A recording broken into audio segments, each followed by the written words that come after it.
Today, we're doing the easy and free gray wire mod on our 2000 Toyota Tacoma for better traction. Then it's more off-road protection in the form of a set of heavy-duty rock rails. And finally, we're upping the power to about 300 horses by installing a bolt-on turbo kit. It's all today here on Trucks.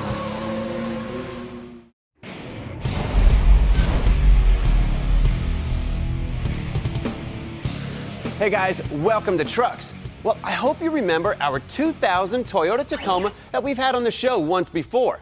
Now, we plan on keeping this truck for quite some time because we've got some pretty big long-term plans for this thing, despite it being a pretty tough truck in stock condition. But while it was still stock, we wanted to take it out to the trails and see what it could do.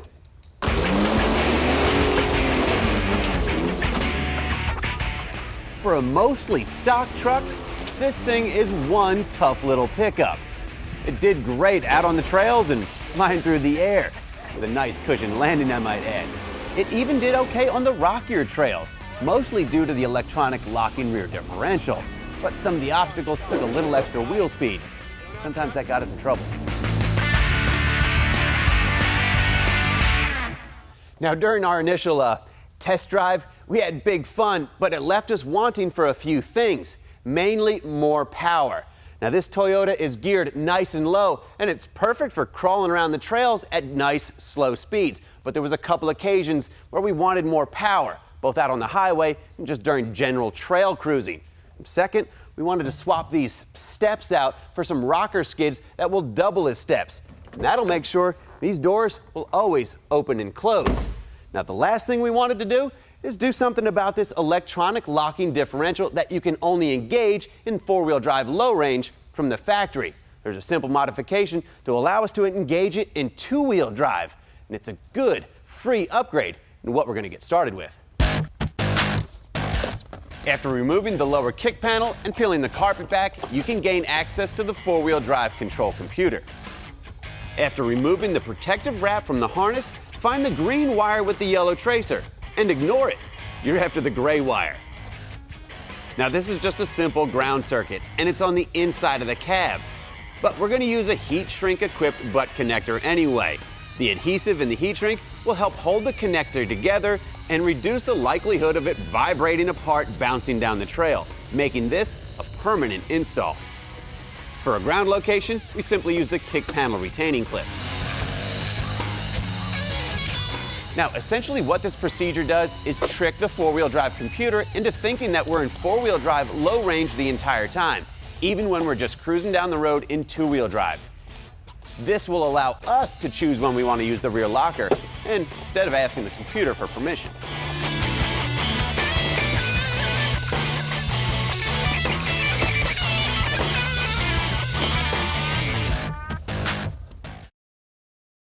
Now, to verify that this simple and free modification is working right, we got a couple of options. You just take your truck out in the dirt somewhere and try it out, or you can do like we've done and jack up the rear axle so we can put the truck in gear and let the clutch out. Simply start the engine, hit the diff lock button, it starts flashing, put it in gear, the diff lock light stops flashing, is on steady. We know we've got both tires locked together and spinning at the same speed no matter what. And that's whether we're in four low, four high, or even two-wheel drive. Just don't be too tempted to try out your newfound traction out on the street. It'll cause unnecessary tire wear, unneeded drivetrain stress, and weird handling characteristics. So save the extra traction for off-road. We've been making fun of these lightweight tube steps since we got this truck. But the truth is, they did okay out at Woolies when we took this truck, put it through its paces. But they're not rocker skids, and they're not intended to protect the body. And sooner or later, they're going to cause body damage rather than deflect any obstacles. So we wanted to step up our game with something that functions well and looks cool. Check these out. These are rock sliders from a company called Trail Gear. Now, these are made for our extended cab Tacoma, but they also have the option for a regular cab.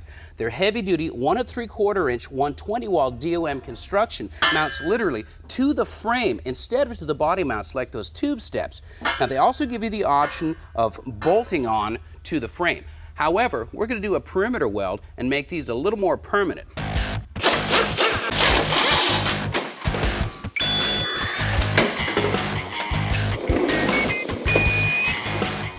So as we say goodbye to the somewhat functional stainless steel steps, we'll map out the real estate for the new rock sliders. Now, bolting them in does make them removable. However, unless you add a crush sleeve to the internal part of the frame rail, you run the risk of collapsing the rail when you're tightening them down. This way, it's simpler, faster, and a little more permanent.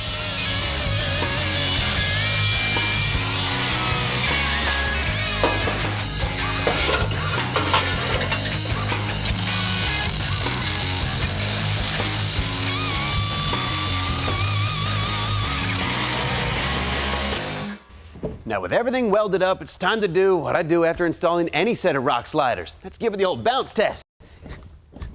While this means almost nothing and doesn't simulate anything in the off-road world, well, it does make me feel better, like they're on there good and solid. Now these trail gear rock sliders are going to make sure that the door always opens and closes and that the bottom half of the sheet metal doesn't get all dented up. Plus, we didn't lose any functionality by ditching the old steps, because these double the steps, and well, that's a win-win. Now, one last thing we're going to do to this project before we call it done is throw on some Duplicolor acrylic enamel semi-gloss black paint, because it's going to blend right into the powder and going to keep those wells from corroding. Hey guys, welcome back to Trucks. Now, during the initial test drive or trail ride of our 2000 Toyota Tacoma, we had 3 kind of minor complaints. 2 we've already addressed by the way of our gray wire mod that's going to allow us to lock up the electronic rear locker anytime we want, and by getting rid of the side steps and swapping them out for some rocker skids that offer real body protection. Now the 3rd item, the only thing left, is the power issue, or lack thereof. Now the engine's no slouch, it does okay just moving the truck down the road and down the trail, but we wanted a little bit more. Now on a modern EFI 3.4 liter 24 valve V6 like this one, you're only going to see modest gains with the typical programmer cold air intake and exhaust combo. If you want to see major gains and big improvements, you're going to have to go with forced induction. Now there's a couple of options out there on the market. There's a root style supercharger available you could go with, add some fuel system upgrades and call it a day, or you could go with a turbo system that's 100% bolt-on. Now since the turbo has more power potential and it just plain makes cooler noise, we went that route. This is a tailpipe turbo kit that we picked up from Squire's Turbo Systems, or STS. It includes the air intake, all the turbo plumbing, a GT35 turbo, a remote mount oil pump, a fuel management unit, wiring harness, intake snorkels, all the hardware we're going to need to complete the installation, along with the wastegate and blow-off valves. So when all these parts find their way onto this Tacoma, we're going to be looking at about a 50% horsepower gain over the stock engine's rating. Now, I know you guys remember Kevin's first-gen red Ford Lightning that we put the universal tailpipe turbo kit on. Well, like we said, this one is 100% bolt-on. So we're hoping by the end of the day that this truck is moving under its own power, boosted power.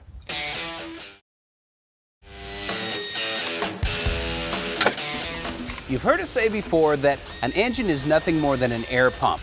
Well, a turbocharger puts a lot more air in the pump. So all this restrictive intake filter and duct work, it's all got to go away to make room for the Squire's turbo system. Now the great thing about a bolt-on system is that there's very little fabrication work in the installation, and it's designed to work on the factory mounting points.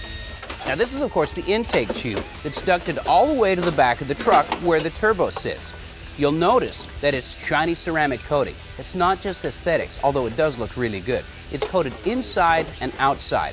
The ceramic coating is a great insulator and will help control excessive heat. Heat is a byproduct and the enemy of forced induction, whether it's turbo or supercharging.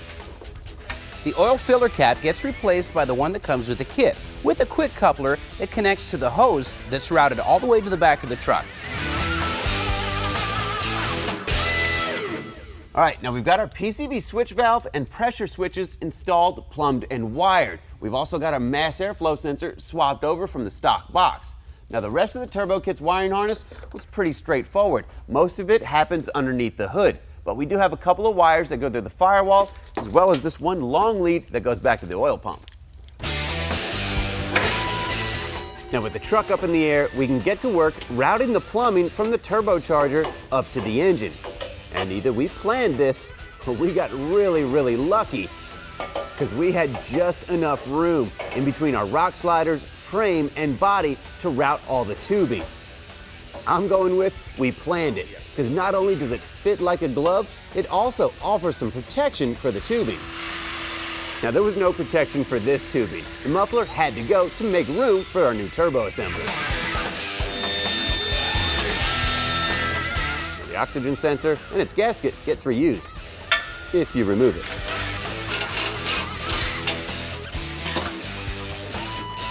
For now, we're going to stick with the stock catalytic converter. That'll leave us room for an upgrade in the future if need be. Now, to get the oil from the turbocharger back to the engine, we need to install this pump. And this protected area on the inside of the frame rail is the perfect spot. Cool.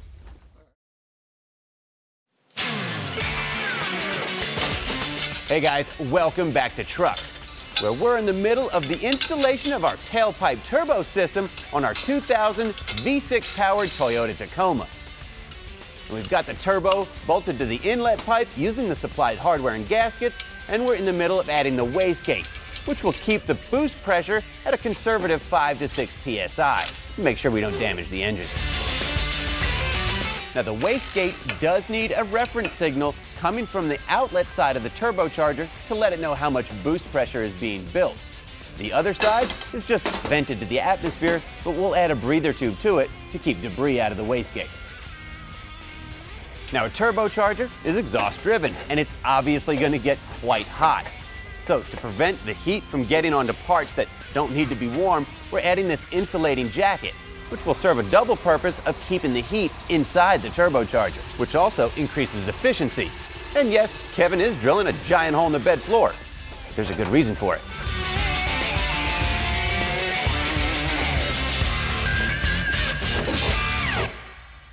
Now, to connect our turbo inlet to the air intake snorkel tube, we're using the Spectre 90-degree elbow and one of their silicone clamps. That'll give us a nice gentle radius heading to the air intake tube without kinking.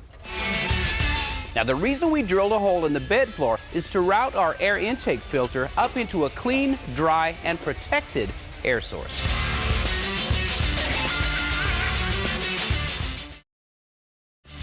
The corrugated snorkel tubing is plenty long to duct it just about wherever we want, and we thought the toolbox was the perfect spot. So using a Matco cordless drill and a giant hole saw, we cut a hole in the side of the box that would allow us to have a clean filter placement as well as still use the box for storage. After cleaning off the burrs, we're using the same trick that we used in the bed floor by slicing a piece of vacuum tubing down the middle and just fitting it to the edge. This will ensure that our hard edge on the toolbox won't cut through the ducting. We're using a Spectre tubing clamp to facilitate the placement of the filter so it doesn't just flop around. Once we figured out where the filter needed to go without any kinks in the hose, we locked it all down with a pair of Tech screws and some flat washers. Then, to make sure this thing had enough air to breathe, we went to a smaller hole saw and made a couple Simpson speed holes.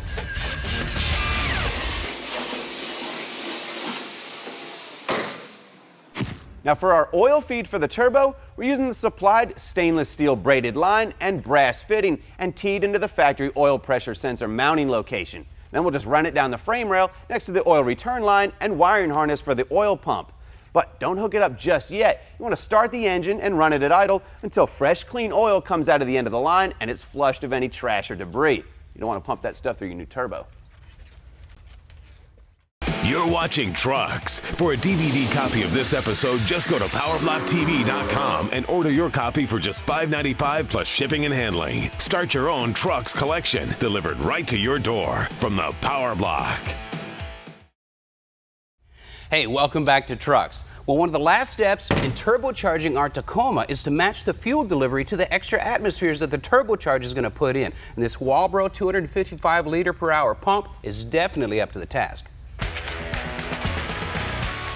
The performance and consistency of the Walbro 255 pumps is legendary in the aftermarket, but the body of this pump is longer than the stock pump, so we've got to do a little bit of a modification outside the basic wiring.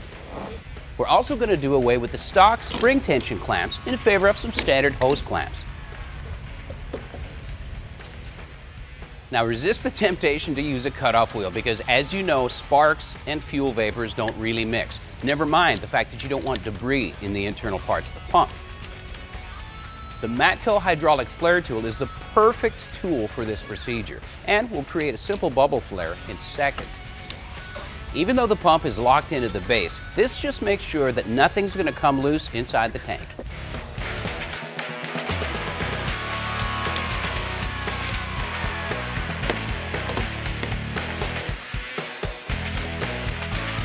One last step is to lock down the modified wiring harness with a couple of plastic ties. All right, now Kevin's got the high output fuel pump installed, and we've added the fuel management unit as well. This is going to increase fuel pressure as boost pressure increases so the engine doesn't run lean. We've also installed the blow-off valve that came with the kit. What that does is bleed off any excess boost pressure when you shut the throttle. Now we've done our system checks and flushed the oil line, so we know we're in good shape. Now we're going to take it outside and give it a quick performance test, and also make sure our gray wire mod is working. Sounds good. Now obviously we don't have a boost reference gauge or an air-fuel ratio gauge. We'll get those eventually, but for now we just wanted to give it a quick power test and see what it does.